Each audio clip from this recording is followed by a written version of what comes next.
Assalamualaikum warahmatullahi wabarakatuh. Kami dari kelompok 3 MSI akan mempresentasikan materi tentang normativitas dan historitas dalam kajian keislaman dari pemikiran Amin Abdullah. Perkenalkan, saya Lantinenda Amalia Hansa dengan NIM 222111009. Nama saya Dewi Wahyuningsih dengan NIM 222111068. Perkenalkan, nama saya Ahmad Fakir Ramadan, NIM saya 222111060. Saya Ahmad Sufi dengan NIM 192111227. Jadi pembahasan yang nantinya kita bahas di sini tuh, yang pertama ada pengertian normativitas dan historitas, yang kedua ada normativitas dan historitas dalam pandangan Amin Abdillah, yang ketiga ada normativitas dan historitas dalam kajian keislaman, dan yang terakhir ada dari normativitas sampai historitas ke interkoneksitas. Nah, di sini bisa kalian lihat. Nah, pengertian normativitas dan pengertian historitas. Nah, jadi pengertian normativitas. Kata normativitas itu berasal dari bahasa Inggris, yaitu norm, yang berarti norma ajaran, acuan, ketentuan tentang masalah yang baik atau yang buruk, yang boleh dilakukan atau yang tidak boleh dilakukan. Nah, selanjutnya pengertian historitas dalam Kamus Umum Bahasa Indonesia menurut WJS Purwademinta itu mengatakan sejarah adalah kejadian dan peristiwa yang benar-benar terjadi pada masa lampau atau peristiwa penting yang benar-benar terjadi. Nah, definisi tersebut terlihat menekankan kepada materi peristiwanya tanpa mengaitkan dengan aspek lainnya. Nah, di sini bisa kita simpulkan dari pengertian demikian ini. Nah, dapat dikatakan bahwa yang dimaksud dengan sejarah Islam adalah peristiwa atau kejadian yang sesungguhnya terjadi, yang seluruhnya berkaitan dengan ajaran Islam tanpa menyangkut pautkan ajaran agama lain.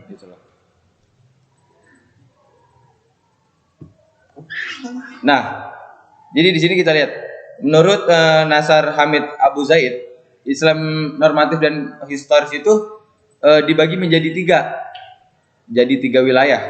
Yang pertama wilayah teks asli Islam. Teks asli Islam itu bisa dikatakan itu Al-Quran dan Sunnah Nabi Muhammad yang otentik. Yang kedua pemikiran Islam, merupakan ragam penafsiran terhadap teks asli Islam. Sama seperti tadi Al-Quran dan Sunnah. Dan yang ketiga praktik yang dilakukan kaum muslim.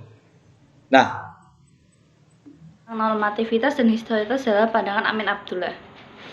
Normativitas dan historitas dalam pandangan Amin Abdullah, jika dilihat dari karya-karyanya, setidaknya ada dua pemikiran besar dari Amin Abdullah, yang pada dasarnya merupakan respon konteks dan persoalan yang sedang dihadapi oleh kaum muslimin.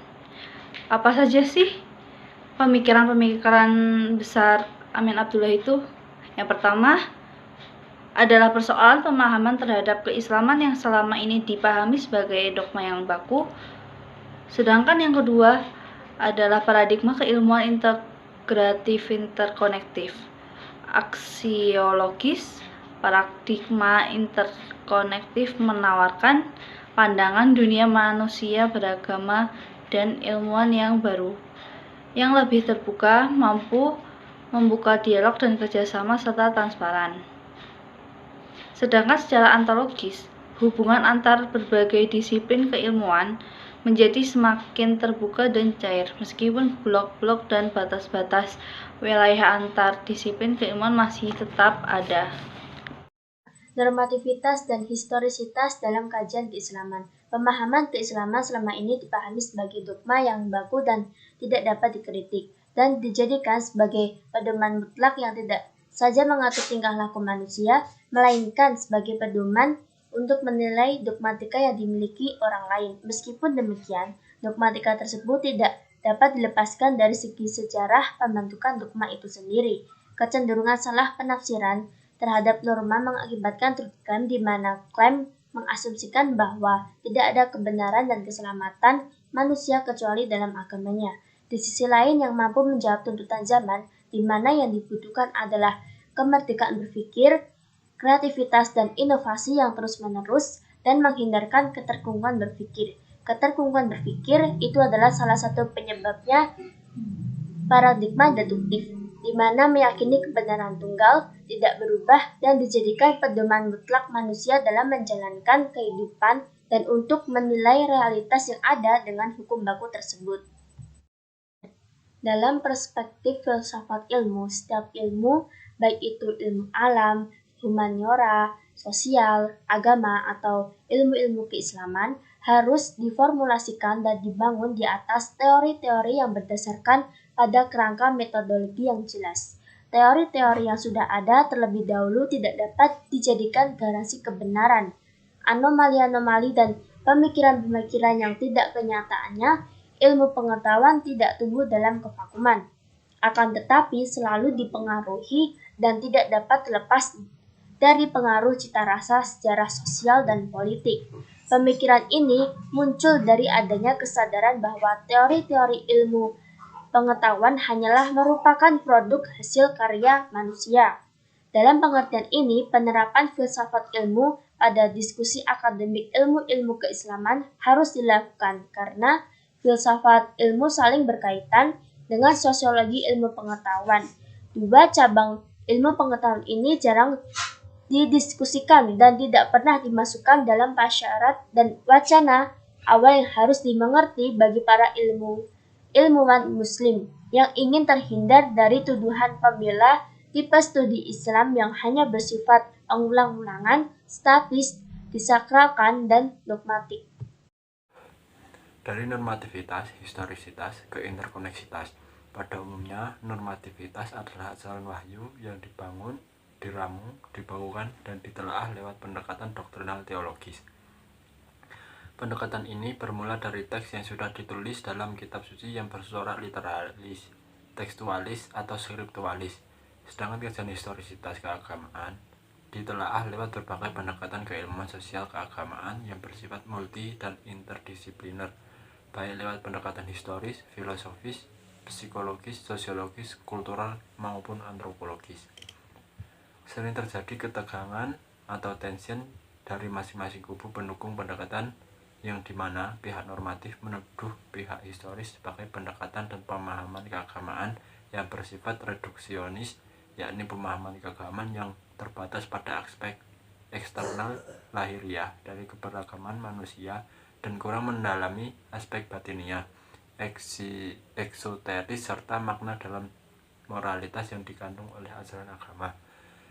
Pihak historis menuduh pihak normatif sebagai jenis pendekatan dan pemahaman keagamaan yang cenderung bersifat absolutis. Lantaran para pihak historis ini cenderung mengabsolutkan teks yang sudah tertulis tanpa berusaha memahami terlebih dahulu apa sesungguhnya yang melatar belakangi berbagai teks keagamaan yang ada. Ketegangan ini muncul semata-mata karena klaim kebenaran, klaim validitas, dan otoritas keilmuan yang melekat pada diri masing-masing dengan saling mengecilkan arti dan manfaat yang dimiliki oleh masing-masing pihak. Bermula dari ketegangan yang terjadi dari kedua pihak di atas, Amin Abdullah menawarkan sebuah gagasan yang cukup kompromistis, yakni paradigma keilmuan interkoneksitas. Paradigma ini berasumsi bahwa kompleksitas keilmuan apapun, baik keilmuan agama, keilmuan sosial, humaniora maupun kealaman, tidak dapat berdiri sendiri. Secara ontologis, hubungan antar berbagai disiplin keilmuan semakin terbuka dan cair, meskipun blok-blok dan batas-batas wilayah antar budaya pendukung normatif dan historis masih tetap ada. Secara epistemologi, paradigma interkoneksitas merupakan jawaban terhadap kesulitan yang ada dalam peradaban Islam tentang adanya dikotomi pendidikan umum dan pendidikan agama, yang dimana masing-masing berdiri sendiri tanpa adanya tegur sapa. Secara aksiologis, paradigma interkoneksitas hendak menawarkan pandangan dunia atau worldview manusia beragama dan keilmuan dan ilmuwan yang baru, yang lebih terbuka, mampu membuka dialog dan kerjasama, transparan, dan dipertanggungjawabkan secara publik dan visioner. Sekian presentasi dari kelompok kami, kurang lebihnya mohon maaf. Assalamualaikum warahmatullahi wabarakatuh.